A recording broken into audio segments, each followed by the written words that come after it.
Damos gracias a Dios, hermanos, porque nuevamente nos Amén. permite poder estar aquí Amén. con esa, sin duda alguna, con esa hambre, con esa sed, para ser saciados única y exclusivamente por nuestro Señor Jesucristo y en esta ocasión a través de su palabra. Damos gracias a Dios por ello y no nos cansamos de hacerlo.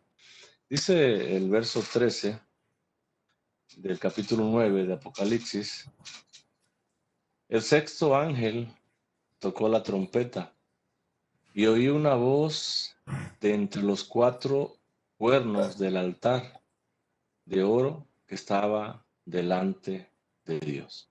Demos gracias a Dios. Gracias, Padre, por este momento, Señor, de comunión, Señor, para contigo, Señor, pero también de comunión para con nuestros hermanos, Señor, que se conectan en este momento, y también por aquellos, Señor, que en algún momento verán, Señor, este mensaje, Señor, este estudio. Gracias, Señor, porque tú eres bueno, porque tu bondad, tu misericordia, tu gracia, tus cuidados, Señor, son con nosotros hasta el día de hoy, Señor. Gracias, Padre, porque nos has sustentado, nos has cuidado, has provisto y has dado, Señor, todo lo necesario, Señor, todo aquello que necesitamos, Padre, para poder vivir, Señor, en este mundo, Señor. Padre, en este momento queremos que tú seas quien tome el control, Señor, total en estos momentos. Que seas tú, Señor, hablando a nuestro corazón, a nuestra mente. Y, Señor, que tu palabra, Señor, haga en nosotros según tu voluntad, Padre. En estos momentos, habla tú, que no sea yo, Señor. Prepara nuestros corazones, limpia nuestros corazones, Padre, para que tu palabra, Señor, caiga en un corazón limpio, Señor, y en una tierra buena, Señor, que dé fruto al 100 por 1, Señor. Gracias por ser bueno con nosotros, Señor. En el nombre de Jesús oramos. Amén. Amén. Dice Juan, hermanos, en el verso número 13, el sexto ángel, dice, tocó la trompeta. Y oí, dice, una voz de entre los cuernos del altar, es decir, del lugar del sacrificio. Ese altar es un altar de oro, dice, y ese altar estaba, dice, delante de Dios. Ahora, cuando el ángel toca la sexta trompeta, hermanos, toca al sexto ángel tocar la sexta trompeta. Cuando lo hace, Juan escucha una voz que procede, hermanos, de entre los cuatro cuernos del altar, dice Juan. De allí procede esta voz, de ahí viene esta voz. Y sin duda alguna, esta voz viene pues de la misma presencia de Dios, es decir, Dios mismo hablando de entre los cuernos del altar, de entre ese altar de oro que estaba en su misma presencia. Juan identifica, hermanos, sin duda alguna a Dios, así como lo ha hecho en otras ocasiones, aquí en el libro de Apocalipsis. De una manera indirecta, notemos eso. Y dice, y lo hace con toda reverencia, que la voz esa que él escucha es una voz que procede del mismo altar de oro.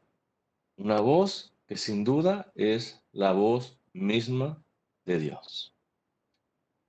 Veamos una forma de que Juan utiliza para describir a nuestro Señor Jesucristo de una forma indirecta. Allá en el capítulo número 1 de Apocalipsis, el verso 10 y la primera parte del verso 11, dice Juan, yo estaba en el Espíritu en el día del Señor y oí, dice, detrás de mí una gran voz, dice, como de trompeta.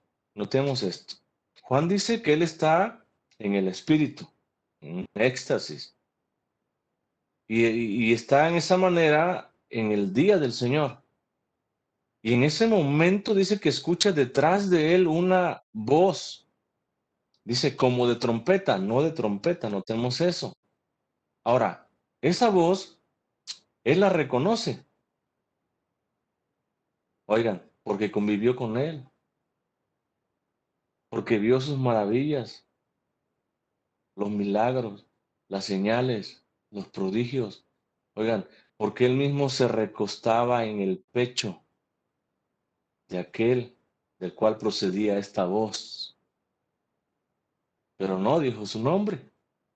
Y dice el verso 11, que decía, esa voz decía, yo soy, dice, el alfa y la omega, el primero, dice, y el último. ¿Quién es? Jesús mismo. Y Juan, de una manera indirecta también en este capítulo, reconoce que esta voz es la voz de Jesús, al igual que en este capítulo 9, en el verso 13 precisamente, él reconoce que esta voz que viene de los cuernos del altar de oro, viene de la misma presencia de Dios. Es decir, Dios es quien está hablando.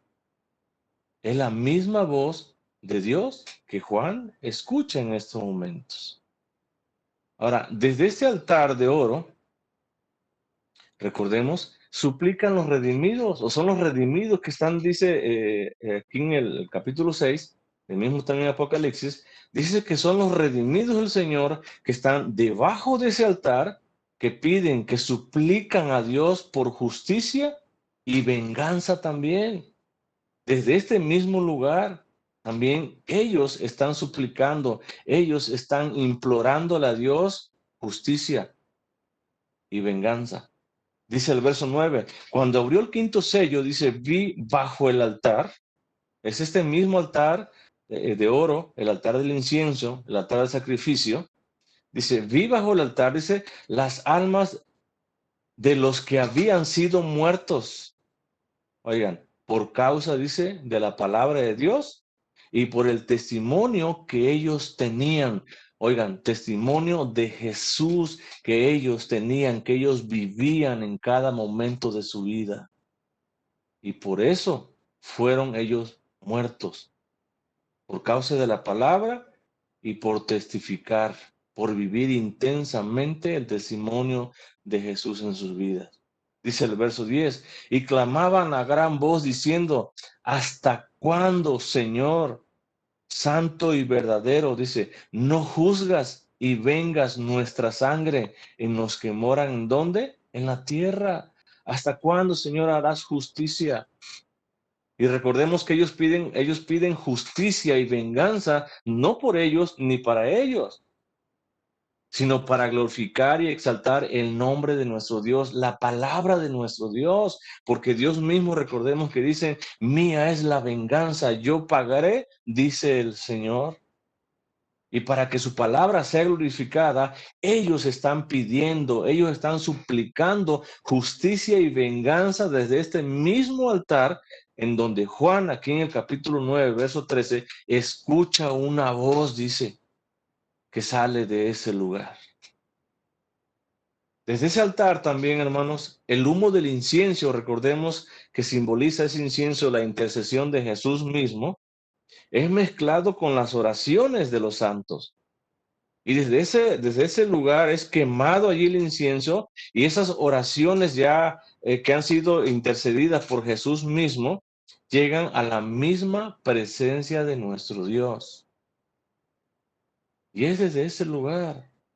En el capítulo 8, versos 3 y 4 de Apocalipsis dice la palabra de nuestro Dios. Otro ángel dice, vino entonces y se paró ante el altar con un incensario de oro y se le dio, dice, mucho incienso. ¿Para qué? Para añadirlo a las oraciones de todos los santos. Recordemos, estas oraciones que claman los santos. Oigan, Jesús está intercediendo en esas oraciones y lo hace, dice, de una manera grande, mucho. Porque dice que se le dio mucho incienso para añadirlo a estas oraciones. Entonces, la intercesión de nuestro Señor Jesucristo a favor nuestra es mucha, es grande, hermanos, y es por siempre. Cada oración que elevamos tú y yo como hijos de Dios, Jesús mismo la toma y se la entrega al Padre. ¿Cómo no va a escuchar Dios esa oración? ¿Cómo no va a escuchar Dios a sus hijos que claman, que piden, que suplican, que se humillan delante del Señor? Si Jesús mismo está intercediendo a favor nuestro en medio o a través de esas oraciones. Y ese es este lugar que Juan ve, desde ese altar de oro, desde esos cuernos, dice. Desde allí sale esta voz que Juan escucha. Dice el verso 4, y de la mano del ángel subió a la presencia de Dios el humo del incienso con las oraciones de los santos. A la presencia de Dios mismo. Y de allí Juan entonces dice que en estos momentos escucha esa voz. Ahora, muchos dicen o comentan que es la voz de alguno de los redimidos la que escucha Juan. Otros dicen que es la voz de un ángel. Pero según el contexto, hermanos, es la voz de Dios mismo que Juan escucha en esos momentos que sale del mismo altar de la presencia de Dios. Porque esa voz va a dar una ordenanza, un mandato a este ángel. Y es Dios quien da esa ordenanza también. Ahora, el símbolo de la sexta trompeta, de esa trompeta que vamos a ver, describe guerras, hermano. Pero son guerras espantosas, guerras de terror, guerras de horror, de lamentación, guerras llenas de tristeza. Y a diferencia del cuarto sello, que también recordemos que simboliza guerras también, guerras pasadas, presentes y futuras, que estas guerras estarán sobre creyentes y no creyentes, estas guerras que está simbolizando la sexta trompeta se llevarán a cabo, hermanos, alrededor del fin de esta dispensación. Es decir, es una guerra a futuro que estará presente en los tiempos finales. Una guerra espantosa. Oigan, como nunca se ha visto, se ha vivido, ni siquiera se ha pensado, ni siquiera se ha imaginado. Y esta guerra, hermanos, que está describiendo, va a escribir la sexta trompeta, es una guerra que vendrá en contra de todos aquellos que han rechazado el nombre de Cristo. Aquellos que han recibido el mensaje y lo han tenido en poco. Aquellos que blasfeman y se burlan del nombre de nuestro Dios. Es sobre ellos que vendrá esta calamidad, esta guerra espantosa sobre ellos y sobre la tercera parte, dice, de los hombres malos, perversos. Verso 14. Dice Juan que cuando este sexto ángel tocó la trompeta, él escuchó una voz que salía de entre los cuernos del altar de oro que estaba delante de Dios. Dice el verso 14, diciendo, esta voz decía al sexto ángel que tenía la trompeta. ¿Qué decía esta voz? ¿Qué ordenaba esta voz al sexto ángel? Porque es una ordenanza, es un mandato que viene de esa voz que Juan escucha de en medio de ese altar. Y la ordenanza dice, desata, es decir, libera. También esta palabra desatar se traduce como soltar de las cadenas. ¿A quiénes? Dice, a los cuatro ángeles. que están, dice, atados, es decir, que están encadenados, que están presos. ¿En dónde? Junto al gran río Éufrates. Es lo que escucha Juan, que dice esta voz. Ahora, los 4 ángeles mencionados aquí, estos que están mencionando aquí en este capítulo, no son los mismos ángeles, hermanos, que detenían los vientos de los juicios de Dios.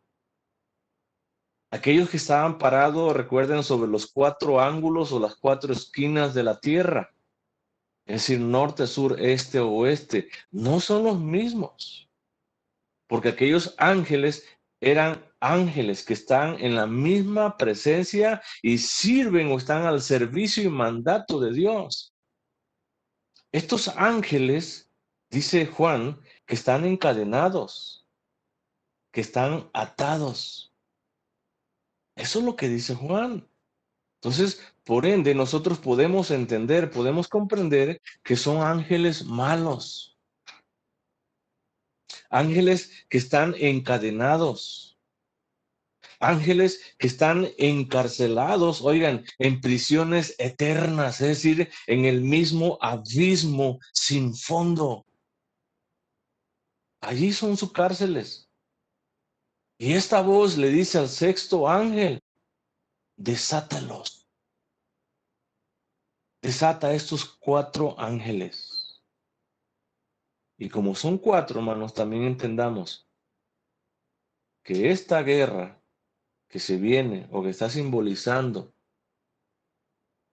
aquí esta trompeta, se viene sobre toda la tierra, sobre los 4 ángulos de la tierra, pero alcanza tan solamente la tercera parte de los hombres, pero no todos los hombres, sino hombres impíos, hombres malos, hombres perversos.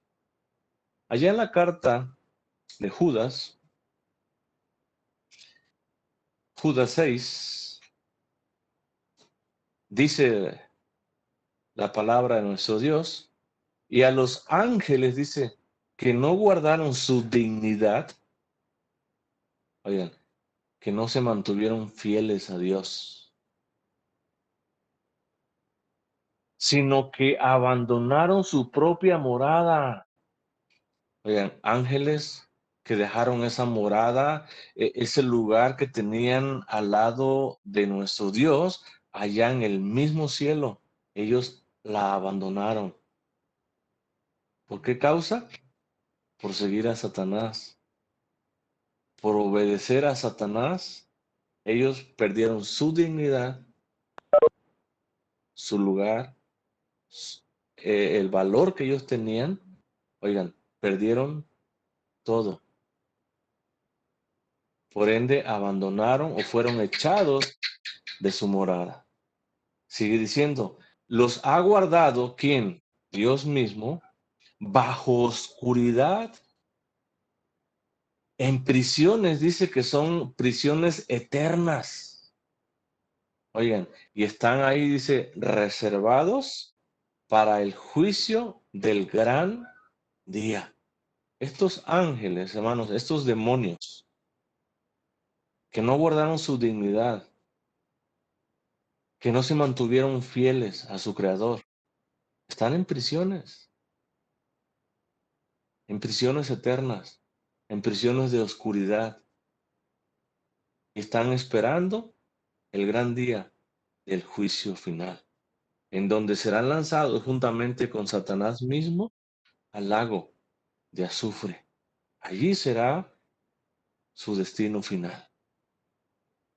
Y son estos ángeles, o de ahí son tomados estos 4 ángeles que están encadenados, que están en prisiones eternas. Y dice la voz que sale del mismo altar, le dice al ángel, desata, libéralos, quítale las cadenas con las cuales están ellos encadenados. Ahora, estos ángeles malos, aunque les agrada de alguna manera, o es en sí, porque son malos, el incitar a los hombres malos a una guerra espantosa. Oigan, ellos no pueden hacer nada, absolutamente nada, a menos que Dios se los permita. Y aquí podemos ver que es Dios quien está permitiendo, es Dios quien está ordenando que sean liberados. Para que inciten, hermanos, para que lleven a los hombres perversos, a los hombres malos, a una guerra espantosa, para que se desencadene una guerra como nunca antes se ha vivido, como nunca antes se ha visto. Una guerra en la cual los demonios estarán controlando ¿a quiénes? A los hombres, a los hombres perversos, a los hombres malos, aquellos que han desechado a nuestro Señor, aquellos que se burlan, aquellos que se ríen, aquellos que dicen no tengo tiempo, aquellos que dicen eso no es cierto, Dios no existe. Sobre ellos estarán viniendo estos demonios y los controlarán de tal manera que los van a incitar a que inicien este tipo de guerra espantosa. Y estos demonios, hermanos, no pueden hacer nada a menos que Dios se los permita. Ahora, Dios al permitir que esos demonios sean desatados, lo que ellos van a hacer, o los estragos que ellos van a hacer, o la matanza tan grande que ellos van a hacer, o la guerra tan espantosa que ellos van a incitar a los hombres a hacer, Dios estará usando esa guerra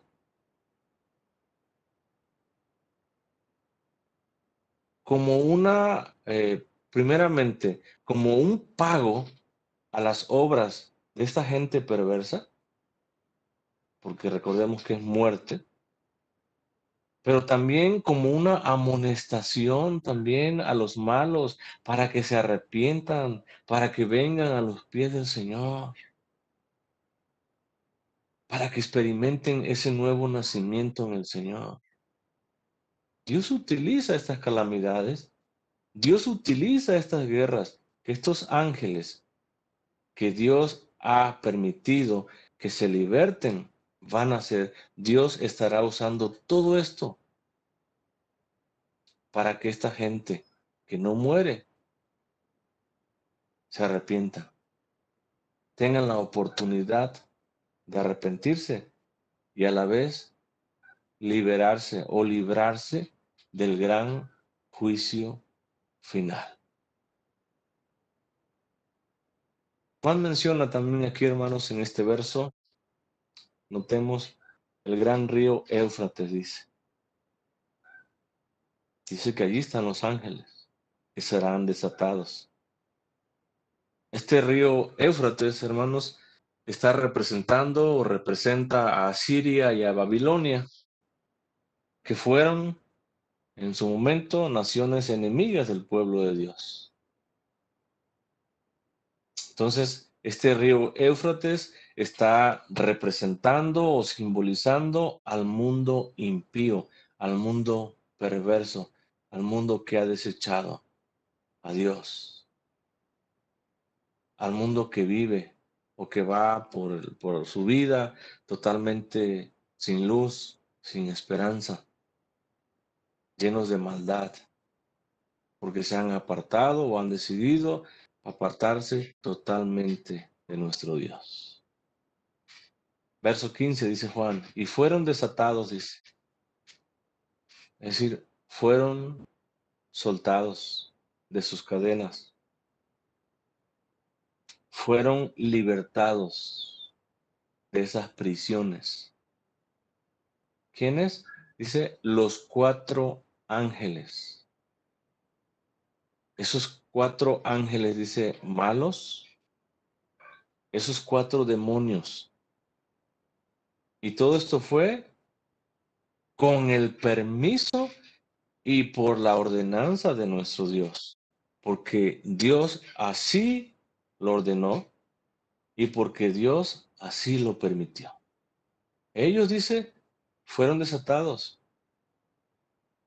Este ángel bueno les quitó las cadenas a estos 4 ángeles malos, porque Dios así se lo ordenó y porque Dios así lo permitió.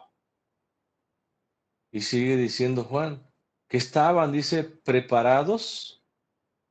¿Quiénes? Estos 4 ángeles malos, estos 4 demonios. Dice que estaban preparados o estaban listos ya para la hora, día, mes, dice, y año. Es decir, Dios determina, hermanos, el momento exacto.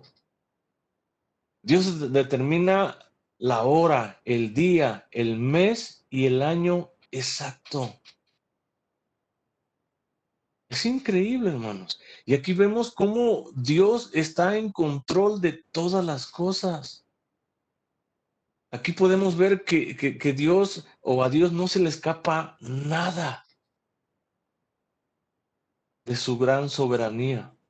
Nada se le escapa. Nuestro Dios es un Dios soberano que ha establecido ya desde la eternidad lo que ha de suceder cuando, dice, en la hora, en el día, en el mes y en el año. Dice Juan, a fin de matar a la tercera parte de los hombres. Dios ya lo había establecido. Estos 4 ángeles malos, estos 4 demonios, estaban listos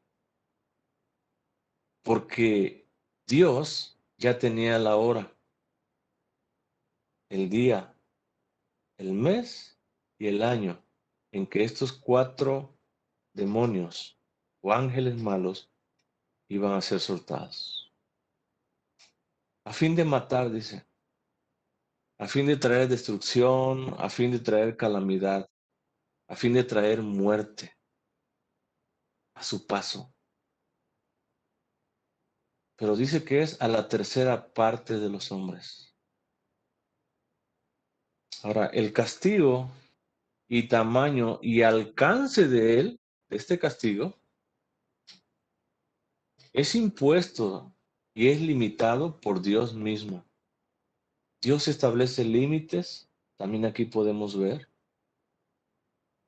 Dios en su decreto permisible dice a la tercera parte nada más de los hombres malos, perversos, inicuos, sobre ellos nada más, hombres que estarán en cualquier parte del mundo, no nada más en una área en específico, por eso habla de 4 ángeles,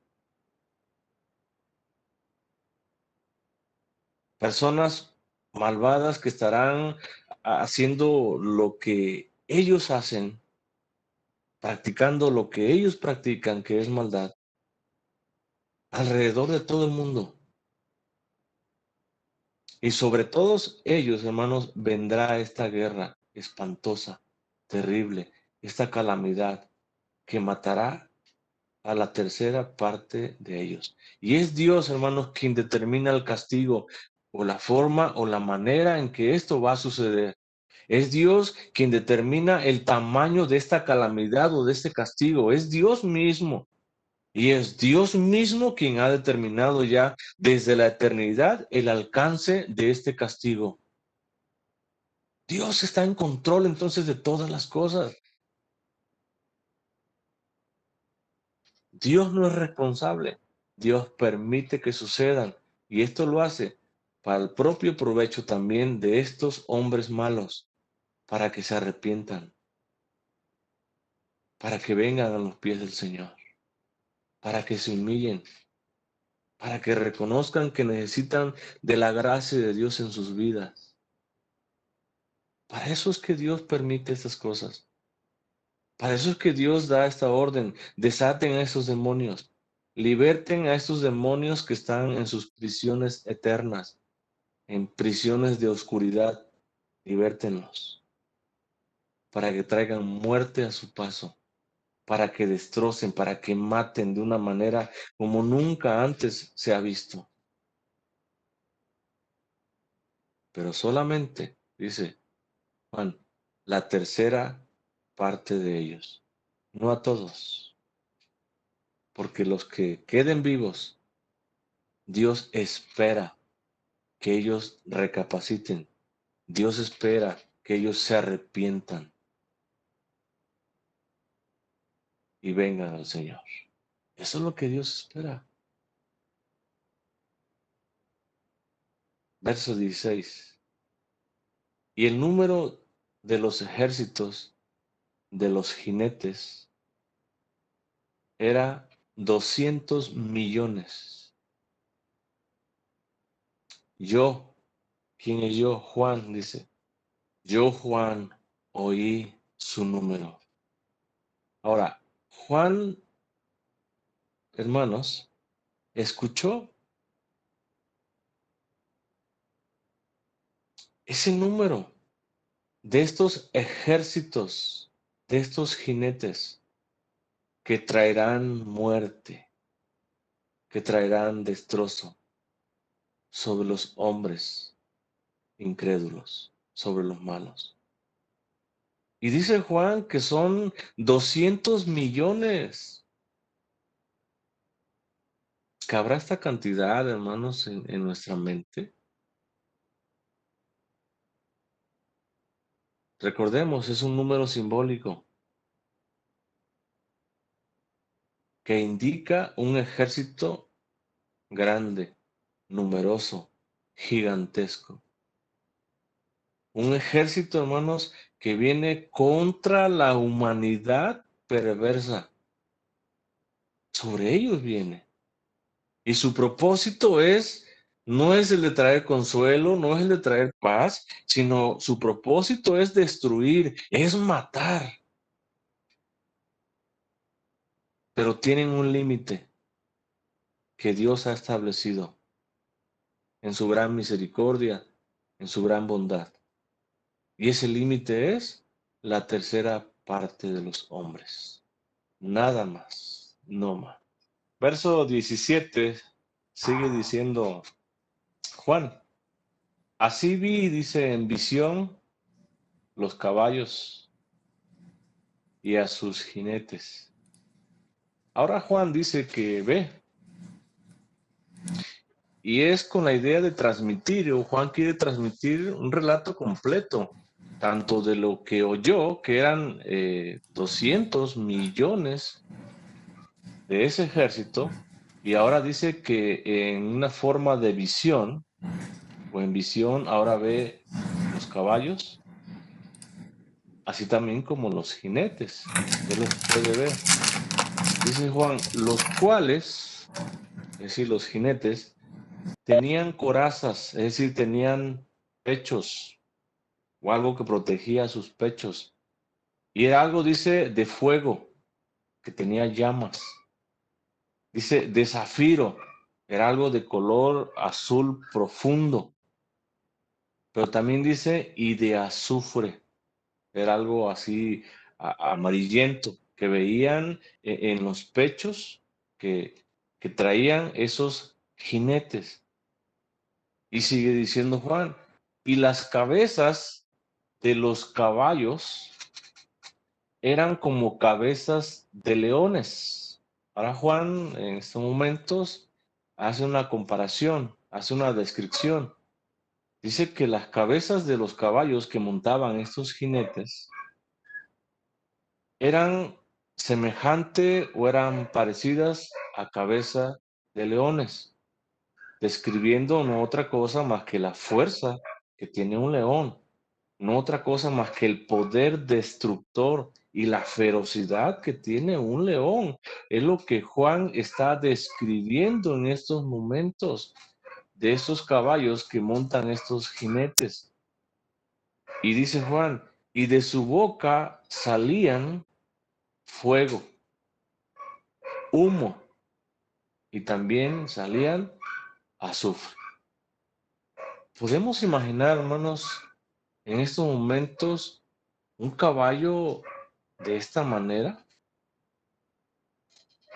Podemos hacer a un lado el caballo normal o común que nosotros conocemos, ahora con un caballo que tiene una cabeza, dice, de león. Ahora con un caballo que dice que de la boca de él sale fuego o escupe fuego, sale humo, humo denso, sale azufre, un olor fétido, un olor horripilante. Oigan, el mismo infierno desatándose en estos momentos. Es lo que ve Juan. Ahora, toda esta imagen, hermanos, simbolizan otra cosa más que máquinas o instrumentos de guerra de todo tipo, de toda clase. Recordemos que es algo simbólico, que causan la muerte, que causan destrucción, que causa tristeza, lamento. Y es sobre la tercera parte de los hombres. Oigan, estos caballos simbólicos lanzando fuego, es decir, quemando, derritiendo, matando, deshaciendo todo lo que encuentran a su paso. Ese humo asfixiante, ese humo que mata porque es denso y ese olor del mismo infierno. Todas estas plagas dirigido contra la tercera parte de los hombres malos. Dice Juan, por estas tres plagas fue muerta, dice, la tercera parte de los hombres. Y notemos que dice Juan, fue muerta efectivamente. ¿Por qué? Porque Dios ya lo había establecido así. Porque Dios ya lo había decretado de esa manera. Y recordemos que el único que puede decretar es Dios y nadie más. Oigan, y lo que Dios decreta, eso se cumple. Nada queda sin cumplirse. Todo se cumple. Y Dios había decretado, Dios había manifestado ya que la tercera parte de los hombres iban a morir de esta manera. Y dice Juan que por estas tres plagas fue muerta efectivamente la tercera parte de los hombres. Y aclara nuevamente o repite, por el fuego que lanzaba el hocico de este animal, de este caballo, por el humo que salía de sus narices, de sus fauces, y también dice el azufre que salía, esas tres cosas, esas tres plagas salían de la boca de estos caballos.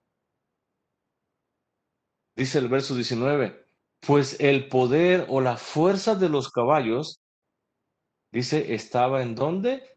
En su boca. ¿Por qué? Porque de su boca salían, recordemos, fuego, humo y azufre. Por eso es que el poder o la fuerza destructora de estos caballos estaba en su boca precisamente, porque lanzaban fuegos, quemaba, derretía, destrozaba todo lo que se encontraban a su paso de ellos. Lanzaban humo, lanzaban azufre. Y esto, hermanos, es para tener una idea o nos lleva o nos puede remontar al mismísimo infierno. Es un lugar de tormento, es un lugar de tinieblas densas, es un lugar de llamas, es un lugar de fuego que nunca se extingue, dice la palabra de Dios, y por ende humo. Podemos ver esto. Y podemos ver que es el mismo infierno desatándose en estos tres demonios o manifestándose en estos tres ángeles malos que vienen del mismo infierno, lanzando fuego, humo y azufre. Y sigue diciendo Juan, y en sus colas también estaba el poder, también estaba la fuerza, porque dice que sus colas semejantes o eran semejantes a serpientes, tenían cabezas, oigan, y con esas cabezas, dice, dañaban, hacían daño. Es decir, con esas cabezas que estaban en las colas de los caballos, esas cabezas mordían, esas cabezas despedazaban todo lo que estaba a su alcance. Entonces, por enfrente lanzaban por el hocico fuego, humo y azufre, y por la cola, como si fuera poco, por la cola como de serpiente, iban mordiendo, iba despedazando. Entonces, lo que quedaba vivo delante de ellos, oigan, lo remataban o lo acababan o lo terminaban matando con la cola, mordiéndolos, despedazándolos. Estas visiones que ve Juan, hermanos, es algo simbólico. No lo podemos interpretar como algo literal. Es algo simbólico. Y no es otra cosa más que fuerzas demoníacas o demonios mismos que reciben la autoridad ¿para qué? Para matar a los adversarios de Dios. Son los demonios mismos que han recibido la autoridad, el permiso de Dios mismo para matar a todos los adversarios de Dios. Oigan, Dios utilizando a los demonios para sus propios planes,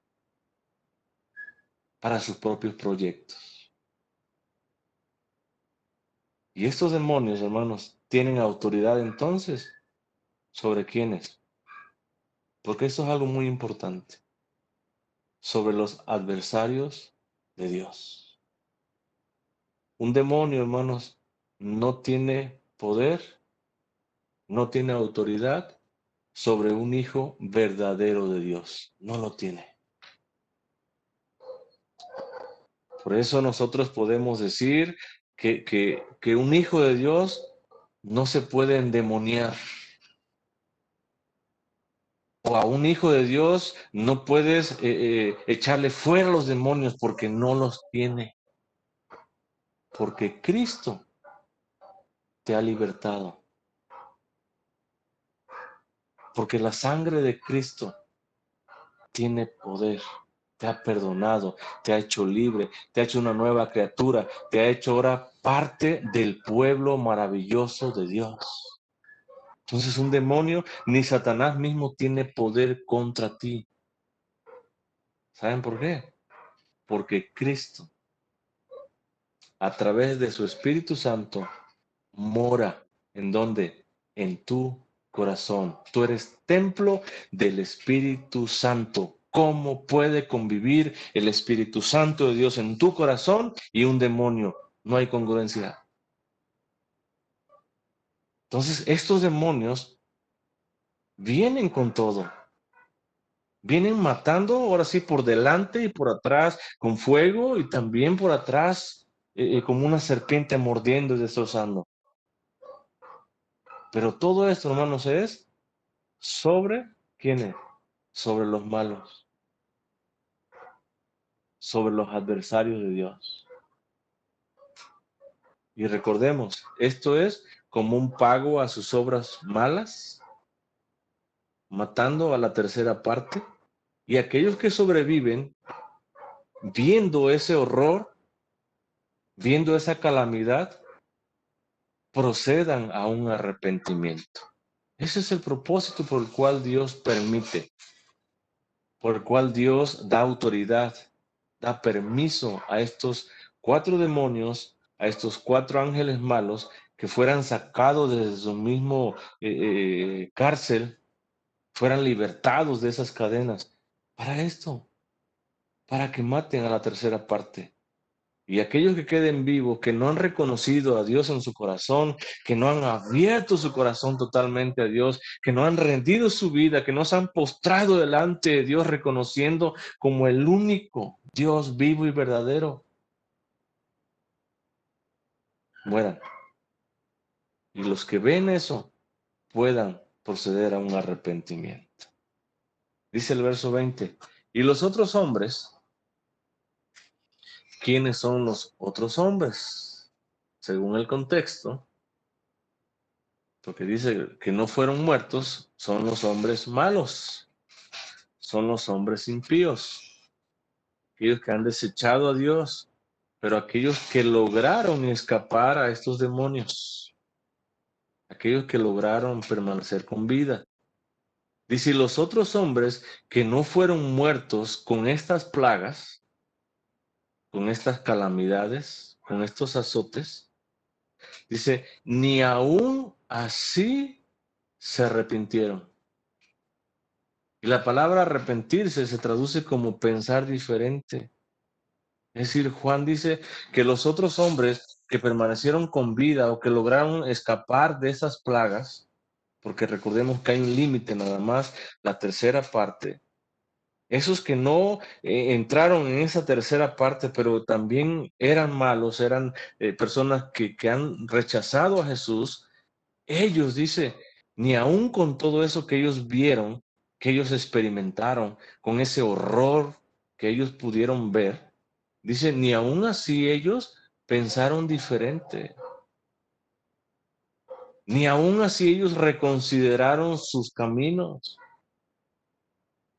Ni aún así ellos sintieron compunción en sus vidas. Nada de eso. Dice, de las obras de sus manos no se arrepintieron, no pensaron diferente según lo que ellos practicaban en sus vidas. Oigan, no fue motivo suficiente para ellos ver morir a la tercera parte, porque lo verán morir, la tercera parte de los hombres malos. No fue suficiente. Y hoy nosotros, hermanos, con tristeza podemos ver cuando hay calamidades, cuando hay cosas así, eventos de la naturaleza que traen destrucción, que traen muerte a su paso, en un terremoto, podemos ver que la gente en esos momentos experimentan tal vez un tipo de arrepentimiento, que más bien yo diría que no es arrepentimiento, sino un remordimiento de conciencia o un arrepentimiento pasajero o momentáneo debido a la circunstancia que se está viviendo. Pero al pasar esa calamidad, se olvidan de todo eso. Dice que estos que no murieron y que vieron esas plagas, que eran algo cierto, no se arrepintieron, no pensaron diferente, siguieron practicando las mismas obras de sus manos. Dice, no dejaron de adorar a quienes, a los demonios. Es decir, no dejaron de hacer reverencia o de postrarse a quienes, a los demonios, a las deidades que se llaman Dios. Aquellos que reclaman adoración, que no son el Dios verdadero que nosotros conocemos, esos son demonios. Y dicen que estos ni aún así se arrepintieron, siguieron adorando a esos demonios. Dice, y a las imágenes, ¿de qué? De oro. Y la palabra imagen se traduce como Dios pagano del original o como ídolo. Entonces ellos no se arrepintieron y siguieron adorando demonios, siguieron adorando imágenes hechas de oro, es decir, imágenes de dioses paganos o ídolos que adoran los hombres, hechos de oro, dice, hechos de plata, de bronce, de piedra y de madera. Y hoy podemos, hermanos, ver esto. Cantidad o infinidades de deidades que reclaman adoración que no son Dios, que son hechas de diferentes tipos de materiales, de oro, los más valiosos, de plata, de bronce, de piedra, de madera, y no nada más de eso, sino de muchas materiales diferentes o distintos que hacen la gente de estas imágenes, de estos ídolos. Y dice que esa gente que no murió, ni aún así viendo esta mortandad, este terror, horror de esta guerra que traen esos demonios, no se arrepintieron y ellos siguieron adorando demonios, ellos siguieron adorando esas imágenes. Y dice Juan, las cuales, estas imágenes, dice, no pueden ver, aunque tienen ojos, o aunque el artista le haga unos ojos así bonitos, grandes, rasgados o de diferentes modelos, dice, no pueden ver, tampoco pueden oír, dice, ni andar tampoco. No pueden entonces estas imágenes, estos ídolos o estas deidades que reclaman adoración, que son demonios, no pueden ver, no pueden oír, mucho menos pueden andar. Y eso lo podemos ver, lo podemos constatar, hermanos. Basta con dar una mirada allá afuera. Cómo gente cegada por los mismos demonios andan cargando a estas deidades o estas imágenes en sus hombros. Tienen pies y no pueden andar. Yo me pregunto entonces, ¿qué tipo de Dios es? ¿O qué tipo de protección me puede dar a mí si yo le estoy adorando? Si no puede valerse ni por sí mismo. Tiene pies, no camina. Tiene oídos, no oye. Entonces, ¿por qué yo le clamo? ¿Por qué yo le pido? ¿Por qué yo rindo homenaje a una deidad como esta? Si al final de cuentas son demonios, dice Juan. Y para apoyarnos un poco más, vayamos al Salmo 115 rápidamente. Salmo 115, verso 3, dice la palabra de nuestro Dios. Nuestro Dios, dice, está en los cielos. Ese Dios que nosotros conocemos, ese Dios que nos ha rescatado, que nos ha libertado, que nos dio una nueva forma de vivir, que nos dio esperanza, hermanos, de vida eterna, que envió a su Hijo a morir por nosotros para darnos vida en abundancia, vida eterna, y solamente en Cristo y nada más, en Cristo hay salvación, hay poder, solamente en Él hay vida eterna, hay salvación. Y dice el salmista, nuestro Dios que está en los cielos, todo lo que quiso, dice, ha hecho. Dice el verso 4. Los ídolos de ellos, ¿quiénes son ellos? Aquellos que se anecian, aquellos que siguen fabricando, aquellos que siguen adorando estas deidades, aquella gente que rechaza totalmente al Dios vivo y verdadero y lo ha cambiado por un ídolo que tiene ojos y no ve, oídos y no oye, pies y no camina. Dice, los ídolos de ellos son plata, son oro. Dice, y son obra de manos de hombres. Tienen boca, dice, mas no hablan. Tienen ojos, mas no ven. Orejas tienen, mas no oyen. Tienen narices, dice, mas no huelen. Manos tienen, mas no palpan. Tienen pies, mas no andan. Oigan, necesitan y dependen de ti para que tú los muevas, para que tú los cargues. Necesitan de ti. Dice, no hablan con su garganta. No hablan, no tienen poder para hablar, porque son ídolos. Es una obra de un artista plasmada en oro, en plata, en madera. Es una obra que no tiene vida. Y a ese Dios rinden tributo. A esa deidad rinden honor, rinden culto. Y han rechazado al único Dios vivo y verdadero que merece toda gloria, honra y alabanza. Por eso estos juicios, hermanos. Por estos sellos. Por eso estas trompetas. Por eso esas copas que serán derramadas más adelante. Porque son juicios sobre esta gente que ha desechado al Dios vivo y verdadero y se ha amoldado o han adorado o se han refugiado totalmente o han puesto su confianza totalmente en ídolos, en imágenes que no ven, escuchan, hablan, caminan. Un ídolo es hecho de material. Y si quieres un ídolo caro, pues un ídolo de oro. Vale dinero. No porque haga algo, sino por el material con el cual fue hecho. ¿Quieres un ídolo más barato? Uno de madera. Pero sigue siendo un objeto muerto. Y por muy bien terminado que esté, por muy bien barnizado, por muy bien pintado, por muy bien diseñado que lo haga el artista o el artífice, sigue siendo un objeto muerto que no tiene poder, no puede ver, no puede escuchar, no puede caminar.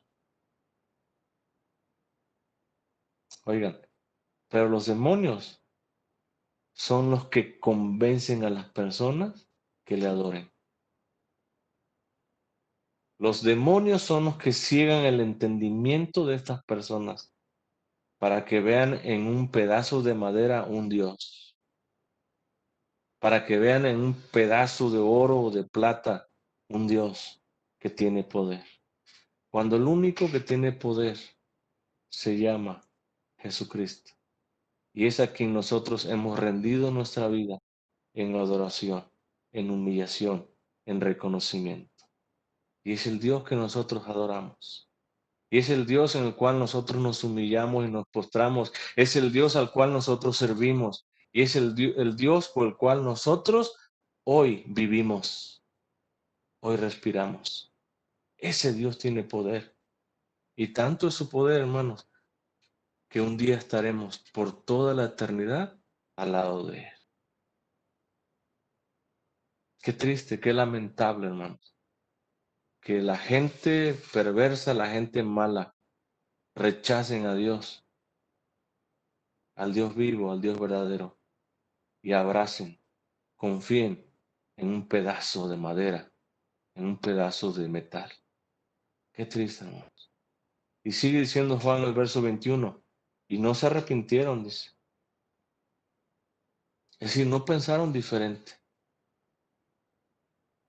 Después de ver esa mortandad, después de ver ese juicio de esta sexta trompeta que ha sido derramada sobre la tierra y sobre todo el mundo, pero sobre la tercera parte de los hombres malos, y acabaron con ellos, porque dice Juan que los mataron.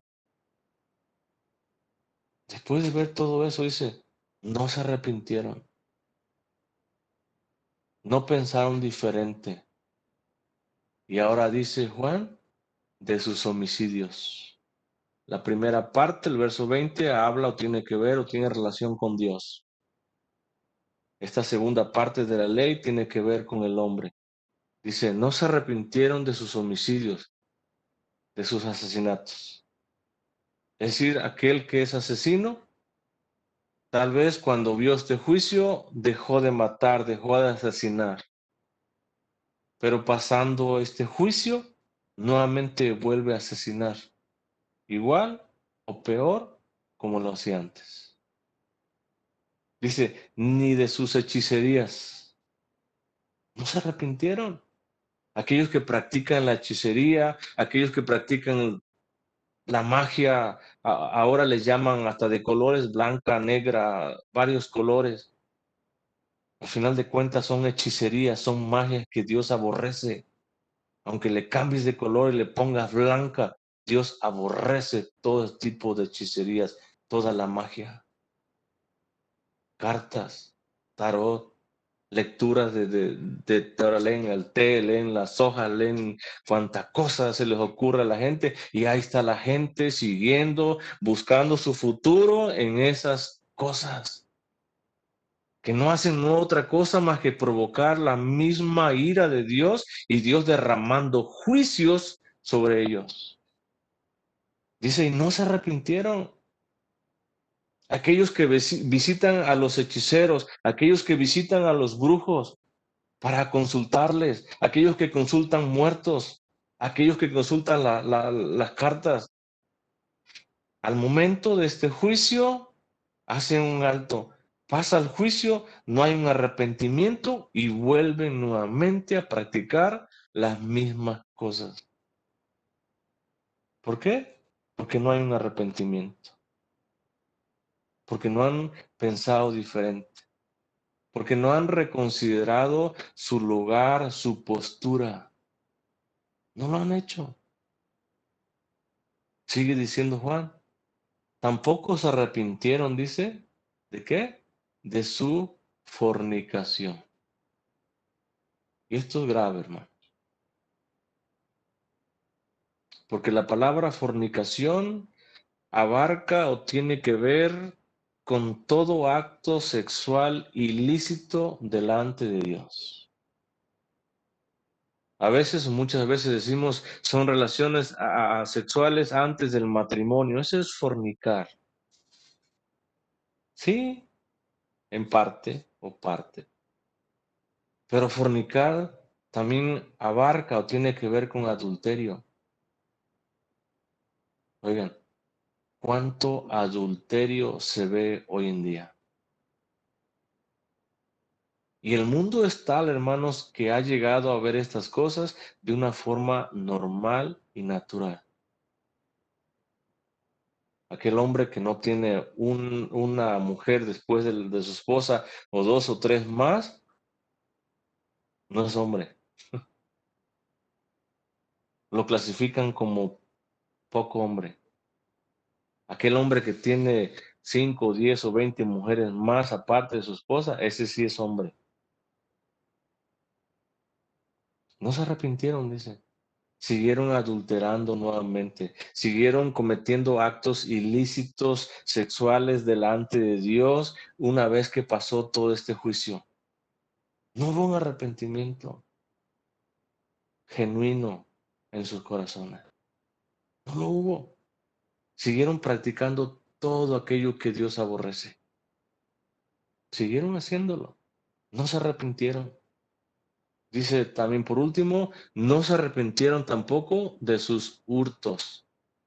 Y la palabra hurto tiene que ver con robar.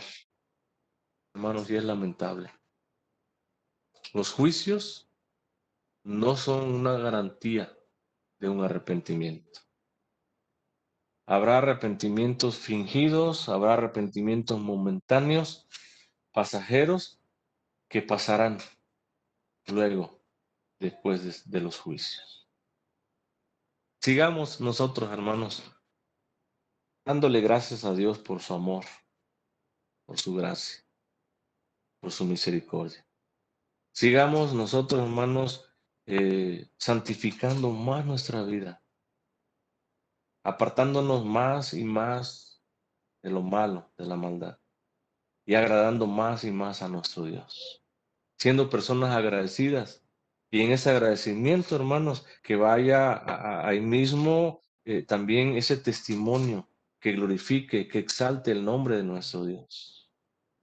En cada cosa que nosotros hagamos, en cada cosa que nosotros hablemos,